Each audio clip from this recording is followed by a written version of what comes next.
Welcome to Polaris-Live. This is your host, Sarwar Kashmiri. Thank you for joining us today's conversation in the series of programs on the U.S.-China relationship and its global impact as seen through the eyes of experts from around the world. This user-supported channel is brought to you live in conjunction with the Foreign Policy Association of New York. You can also listen to these programs as podcasts on your favorite platform. This is your host, Sarwar Kashmiri, and my guest today is Mr. Shehzad Qazi of China Beige Book, one of the few go-to authoritative sources on China's economy and commerce. As the firm-wide operation lead, he oversees product innovation, client services, new business acquisition, and corporate strategy. Mr. Qazi is a frequent guest on major national news networks, including CNBC, Bloomberg, and CNN. He speaks regularly at investor conferences. His articles have appeared in numerous publications, including Barron's, Foreign Policy, Huffington Post, amongst others. Welcome back to Polaris-Live, Shehzad. So nice to have you with us again. Thank you for having me back on. It's good to see you. Shehzad, the US dollar is the world's reserve currency. Whenever there's trouble, weakness in economies around the world, countries flock to the US dollar by treasuries. It also helps us, obviously, with the trillions in other countries, trillions of dollars of treasuries to fund our debt more than it would otherwise. My question is this. In the last month or so, we've had a back and forth on tariffs, the types of tariffs, the applications of tariffs, the reduction, increase. Do you think that this kind of behavior on the part of the U.S. administration is hurting the dollar, making it less desirable? Well, I think what we've certainly seen happen in markets this past 10 days or so at this point is a kind of fear and concern around the dollar. There's certainly been talk that the U.S. reputation is perhaps taken a hit for the long term, and that what we saw happen in the bond market last week was not just some short-term phenomena, but may have longer-term implications. These are the theories that are currently out there. But the reality is that ultimately the U.S. dollar and the confidence in the U.S. dollar to a large extent arises from more certainty around policy, even during times of change or even during times of very severe crises. And of course, there have been back-to-back major economic crises or non-economic crises that have translated into economic crises. So navigating that, the policy arena while making sure that you are, again, emphasizing how important it is to keep the dollar protected, keep the dollar safe, goes a very long way. So Shehzad, is it really true, as many people say, that no matter what happens with trade policy or the ups and downs of America's politics, that the dollar is the dollar? There really is no other currency that even comes close. So two questions. One, do you agree with that analysis? And two, if you were to name a couple of currencies that might in the future start creeping up, not to the dollar's level, but almost there, what two currencies might you name? So, it's as somebody, of course, I'm not a currency expert, but despite not being a currency expert and having had a somewhat shorter career by comparison to many in the field, I've already seen several calls on the demise of the dollar in a very short time span again. But if you pull back and go back 30, 40 years, it's rather fashionable for analysts. They think it's very sexy for them to come and claim that the dollar's depth, is not too far. And of course, those analysts have been proven wrong over and over again, despite, the various crises, economic, financial, and so forth that have taken place. And the reality is that the dollar remains, the currency of choice. There really isn't a competitor to it out there today.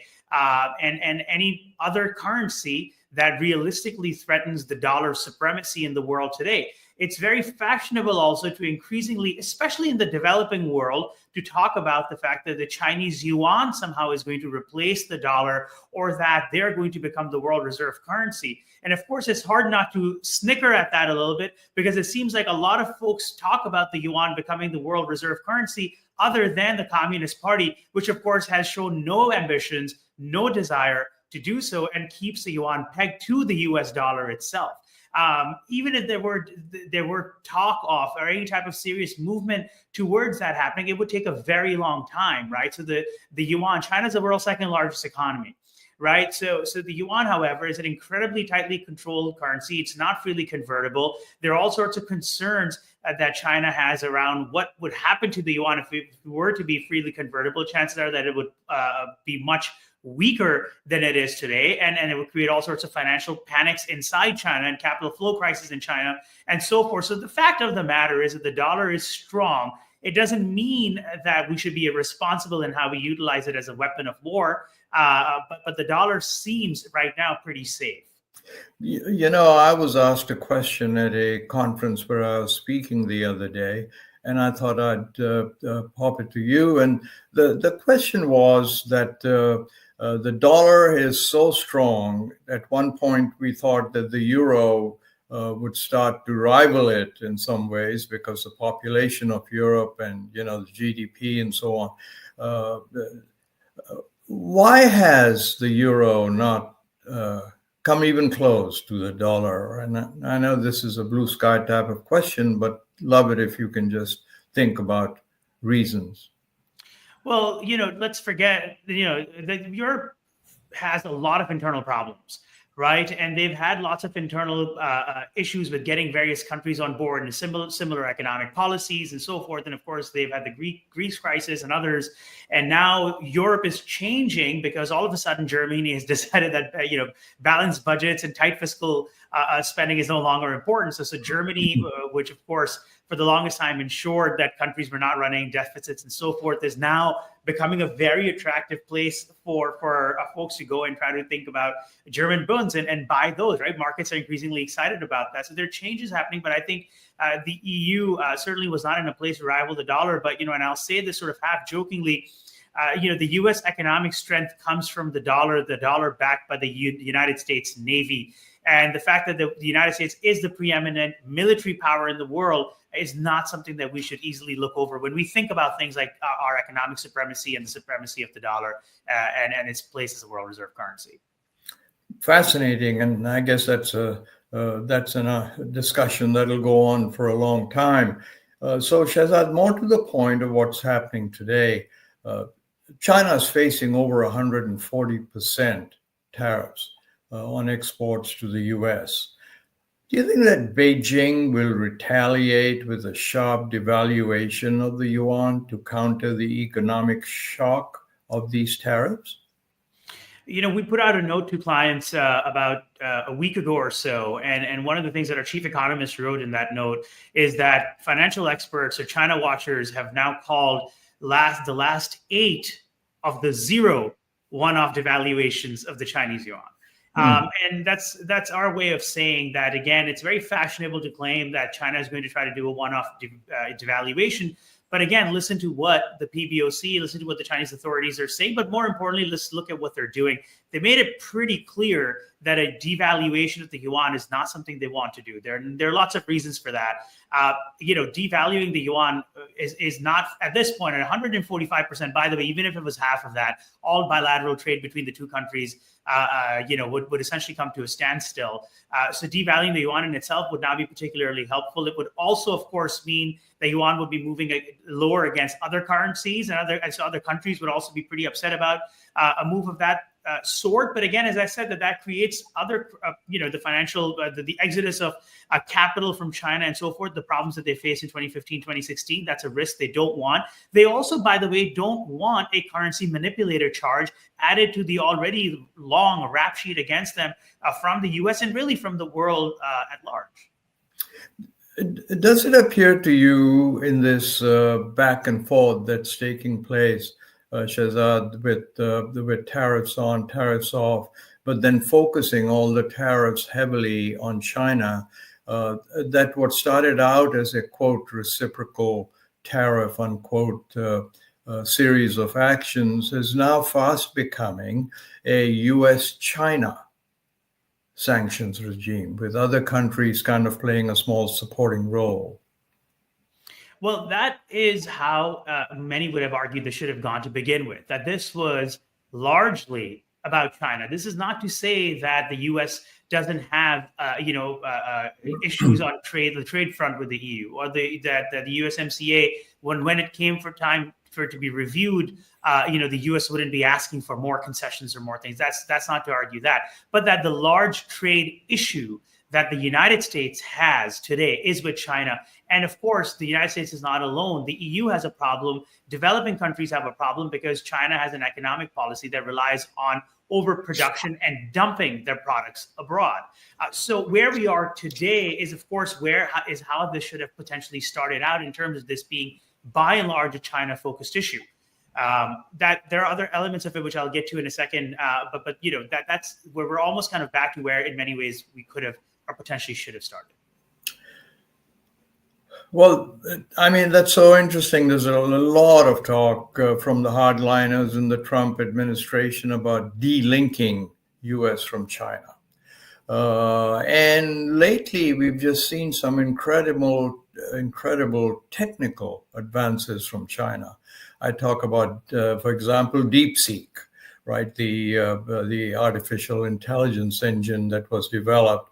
I think a lot of us, including me, were surprised that for the first time there was a major technical display from China where nobody that was involved in it was educated in the U.S. Right, so that sent a signal to many people that it's not going to be that easy to really disentangle ourselves, from China. So with this talk about, it's a two-part question I'm going to ask you. First of all, this idea of delinking from China. Can we really do that with so many supplies, the rare earths and tech sector and so on? And two, is it really realistic to have a policy that says we're going to contain China's growth? Yeah, let me answer the first question in a couple of ways. Number one, President Trump is not seeking a total decoupling from China. As a matter of fact, he's made it very clear over and over again that he wants to do a deal with China, that he's a deal maker. And you'll see how in the coming months, once the situation is a little bit calmer, what sorts of quote unquote deals he is able to put on the table and what sort of deals the U.S. and China are able to reach. But it's important to understand that any kind of full decoupling is not a target of the administration today. More importantly, and most importantly, I should say, it's not something that Donald Trump is seeking. The second thing is, is a full decoupling even necessary? The answer, as we've discussed in previous shows, is that it's not necessary. What is far more necessary is to ensure that critical supply chains are secured, that American investment is not flowing in to fund China's technological rise, especially as it relates to their military prowess, and that, similarly, American technology and hardware isn't making its way into the advanced technology and hardware isn't making its way into China, really American and European, in a manner that can again be utilized, as most of this is, for military purposes. So that's the kind of conversation that needs to be happening, regardless, in my opinion. Now, can China be quote unquote contained? I think the DeepSeek did two things, in my opinion. The first one was that it was a very exciting time for the markets, right? All of a sudden, it meant a flood of money went into Chinese equities because it was a groundbreaking accomplishment, and it showed Chinese innovation, and as you said, indigenous innovation. What it should have done, and I hope it's done, is also should have been a wake-up moment or a wake-up call for American policymakers to realize that the larger competition with China, or if you view China in even more stark terms and call it a hostile foreign adversary, that then this is not just going to be over because we put tariffs on China, that the trade war is not a tariff war is too incomplete and too limited a tool to accomplish any of America's goals, right. But rather that we had to think about what industrial policy at home needs to look like, because I think China has shown us repeatedly that industrial policy can work. It can lead to a lot of waste, as it does in China, and there are better ways to do it, but it can certainly lead to some phenomenal innovations. Do you think it'll be difficult for China in an authoritarian regime to actually blunt these tariffs as they come, and American pressure to stop chips, even not the most powerful, but even slightly less powerful? Do you think that they're prepared internally, their economy, to face up to this? Well, look, I think you have to applaud Xi Jinping and the Communist Party for the fact that they, for many years now, have understood that their reliance on American and Western cutting-edge chips and lithography machines and such is a real national security problem and vulnerability. And they have been spending an immense amount of time and capital putting up facilities, providing hundreds of billions of dollars in support to indigenize the production of chips, and eventually, I'm positive, the production of machinery that can help them produce those chips as well. So they have begun the process of delinking themselves from the United States and decoupling from the United States when it comes to advanced technology for several years now. And they've put this in their latest 5-year plan that ends in 2025. And of course, this is all tied to the larger Made in China program that was announced well over a decade ago at this point. So they're doing, I think, their absolute best to become as technologically independent as they possibly can. And then, of course, a secondary goal for them is to produce these things at such a large and massive quantity that you can overwhelm global markets and actually become the key dominant player in this industry.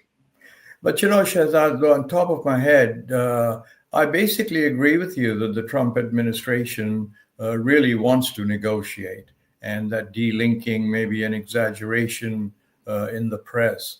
But, in the East especially, saving face is a big thing. When you negotiate, that's a big variable in the equation. But Mr. Trump says that, he's ready to negotiate, but he would like for China to begin that and come to him to start the negotiations. A little bit difficult especially for countries from the East to, if I may say, come begging and say, hey, let's start negotiating. Don't you think? What do you think? Look, I've said this publicly before, that do not expect Beijing to come and beg for a deal.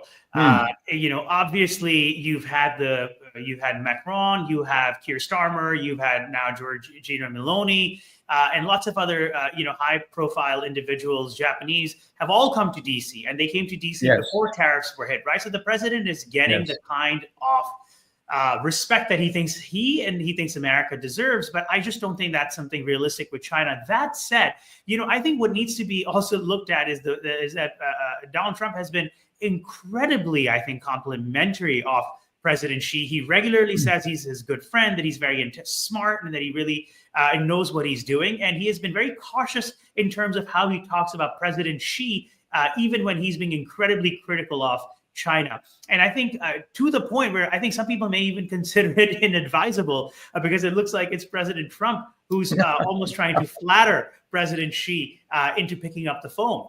But I think in recent days, there has been a lot of additional softening coming out of the White House. So in theory, could there be a pathway to setting up a phone call between the two leaders? Because that's the way in which President Trump likes to do business. There absolutely can. But my fear or my view is, I think, similar to yours, that I just don't think that the Chinese side will ever do that. And their fear is what? It's very clear that today we could set up a call between President Xi and President Trump. They could have the best conversation two world leaders have had in global history. And then President Trump will put the phone down and go to the press and say, guess what? I'm raising tariffs to 165%. They just can't risk the embarrassment. Shehzad, let me take a moment to remind our viewers that Polaris-Live is a commercial-free and entirely viewer-supported channel. We'd appreciate your signing up to our mailing list at kashmiri.com and to our YouTube channel, www.polaris-live.com. There's no cost, and it really does help us. And of course, we'll always welcome your comments on our video and now also on our podcast channels. So, Mr. Qazi, the Economist newspaper called the imposition of reciprocal tariffs the most profound, harmful, and unnecessary economic error in the modern era. Is this a biased, Western, elitist view? The thing that I think has to be appreciated about the current administration is that they have, and they very legitimately believe in this, a desire to alter America's trading relations with the world. And in many ways, I think, correctly have diagnosed the problem that free trade agreements and trading relationships between the US and many countries around the world, as they were enacted over the last 30 years, have not worked out always in America's favor. There's a lot of it has to do with our own economic decision making at home, by the way, and the decisions of our companies.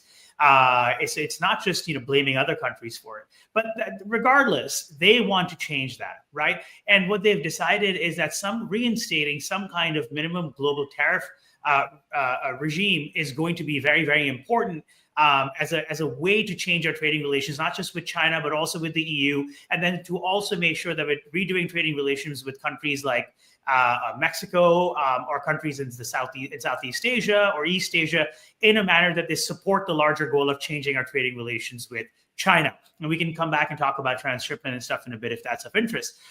So that's the perspective with which this is being done. However, it's no secret, obviously, that on April 2nd, what we got were not exactly reciprocal tariffs. I think had we given the U.S. trade representative and his team of very, very capable and smart people the time they needed to finish some investigations and come up with, I think, a more defensible and a stronger table of what tariffs could look like, I think markets would certainly have enjoyed that a bit more. As much as markets were in denial of the fact that any of this would happen, I think markets would have been less shocked, I should say. And I think the U.S. position would have, I think, created far less fear and uncertainty. But that was not done, and instead we ended up with these very big numbers because it turned out that at the end the president really wanted to shock. His approach was, I don't need to go through the process. I'm going to shock these countries and show them how powerful the U.S. is, and then that's going to bring them to the negotiating table.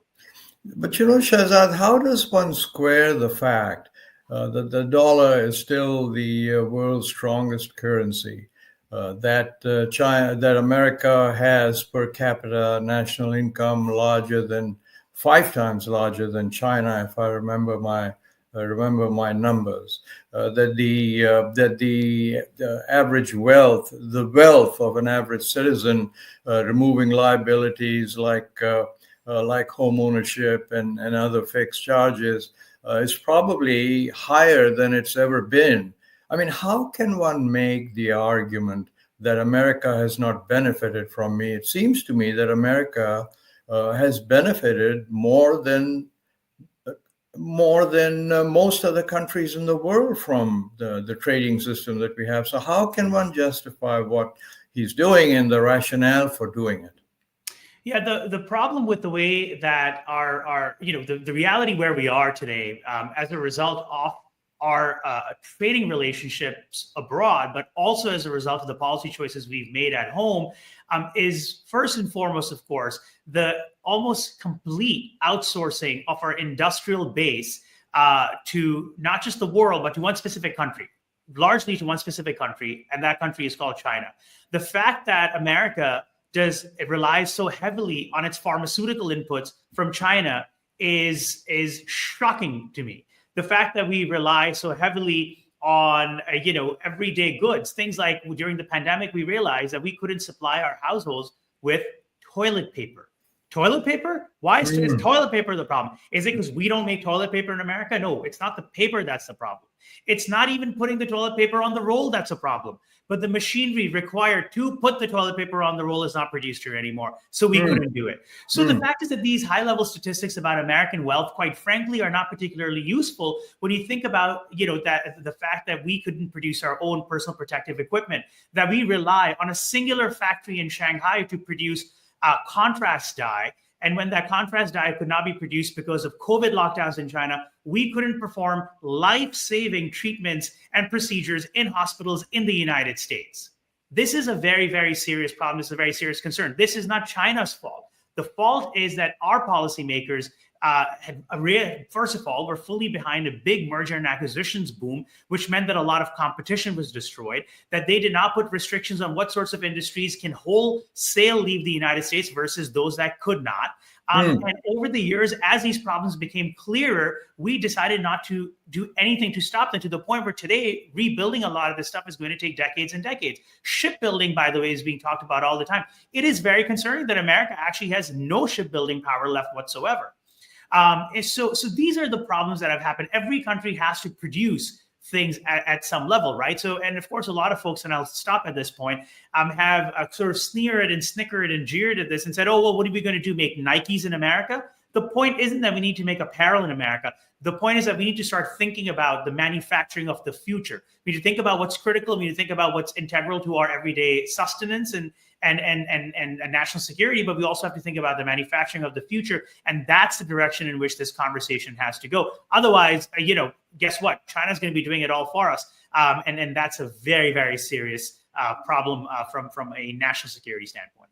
I think it was very important for me, and I suspect most of our viewers to know that it's not making the Nike shoes here that is a real issue, that it's making the machinery that makes all of these things, which is only made in China, that we haven't thought of. And I guess what you're saying is Mr. Trump has said, hey, listen, other policymakers, presidents in the past didn't want to square up and face this, so I'm going to do it, even if I get some unpopularity out of it. So thank you for bringing that point. I'm going to change tacks a bit, Mr. Qazi. Yet another senior scientist, Chinese, leaving the U.S. for China. Yi Shuliang, leaving the U.S. Department of Energy and his University of Pittsburgh teaching role, liquidating his commercial ventures, another result of trade tensions between the two countries. This is not a good omen, is it? Because more and more Chinese scientists seem to feel the pressure that the U.S. wants them to leave. Well, I think it's a two-way thing going on. There's no question about the fact that we have a program that the FBI was carrying out to make sure that folks who were utilizing their research here, and then they were essentially turning around and working for the Chinese government, that we were clamping down on that. But some of that, it seems, has not exactly worked out or gone the way we wanted it to. And we do have a fear among many academics who otherwise may not be doing this. So I think that has to be acknowledged. But the reality is that this is not so much about the U.S., as a matter of fact, as much as it is about China. And again, once more, we should look to China and applaud them for these programs that they've come up with so smartly. It's called the 1,000 Talents Program, which I'm sure you've heard of, right? China has had, again, for many years here now, an active state policy to recruit Chinese national or Chinese origin scientists who've worked in, they happen to be mostly working in developed countries, as you can imagine, where research is the most advanced, and to give them attractive packages, attractive research opportunities, financial incentives to have them come back home and work there and to help China's advancement. So this is why I keep coming back to the fact that China has the state government is incredibly and deeply involved in economic policy making, obviously, but they are focused consistently on how do you look at technologies of the future? How do you look at programs that are going to be important in the future? And they put their finances behind that. They don't just say, hey, the free market will do it for us, because it doesn't. So this is increasingly about, how attractive China will make it, and how attractive will China eventually make it, potentially also for non-Chinese scientists to come and do the same. And so where's the competition from the other side? Fascinating. As we run out of time, Shehzad, quick answers to the following question. If you were able to, in private, give two suggestions to both Mr. Trump and Mr. Xi about ways in which to ease the present tensions, what might those be?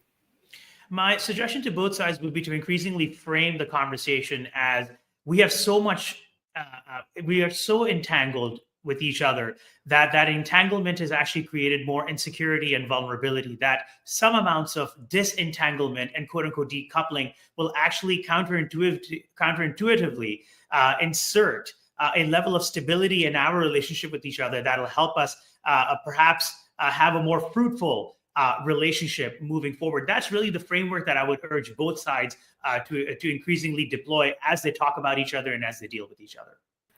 We shall call that formula the Shehzad Qazi tango formula. It takes two to tango. So with that, Shehzad, we've run out of time. And thank you so very much for that thought-provoking conversation and the clarity you added to a very complex global environment. I do hope you'll come back and see us again. Thank you for having me on.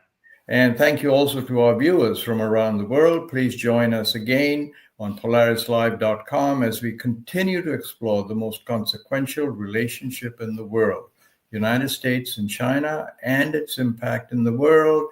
Until next time, goodbye.